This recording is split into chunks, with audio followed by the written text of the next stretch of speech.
तो बच्चों चलिए प्रश्न को पढ़ते हैं। निम्नलिखित कोडोन उसी सूचना को कोडित करता है जिसको कि यूजीसी। तो हमें प्रश्न में पूछा गया है कि निम्नलिखित कोडोन उसी सूचना को सूचित करता है, कोडित करता है जिसको कि यूजीसी करता है। तो विकल्प ए में दिए यूजीयू, बी विकल्प में है यूजीए और सी विकल्प में है यूएजी और डी विकल्प में है यूजीजी। इन चारों विकल्पों में से बताना है कि कौन सा विकल्प हमारे दिए हुए प्रश्न का सही उत्तर होगा। तो हम इस प्रश्न को समझेंगे। चलो मुख्य अवधारणा को है जो समझते हैं। मुख्य अवधारणा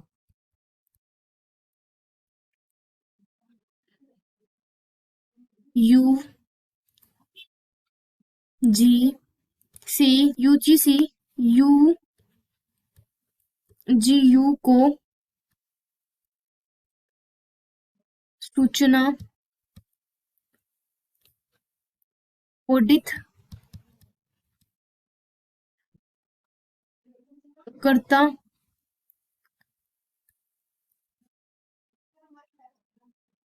है। फिर क्या है कि जिस सूचना को यूजीसी कोड करता है उसी सूचना को यूजीयू कोड करता है। जिस सूचना को क्या है यूजीयू कोड करता है या यूजीसी कोड करता है उसी सूचना को यूजीयू करेगा। तो हम यहाँ लिखेंगे यूजीसी को कोडित करेगा यूजीयू। ये है जो यूजीयू को कोडित करेगा और सिस्टीन अमीनो अम्ल में यह पाया जाता है। तो हम यहाँ लिखेंगे यह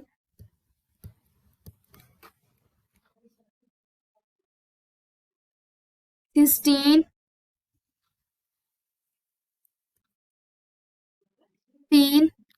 अमीनो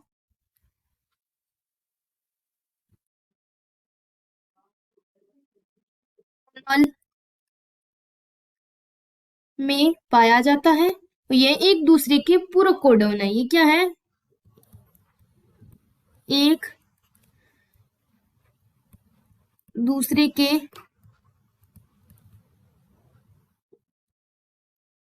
पूरक कोडोन है और यह एक दूसरे को यह कह सकते हैं कि यह एक दूसरे के लिए सूचनाएं कोडोन का कार्य करने का करता है या कोडोन को कार्य करने के लिए कहता है। तो हम यहाँ लिखेंगे जैसे कि यू बी विकल्प में हमें दिया है यूजीए कोडित करेगा, यह हमारा यूजीजी को कोड करता है। यूजीजी को कोडित करेगा। इसी प्रकार यूएजी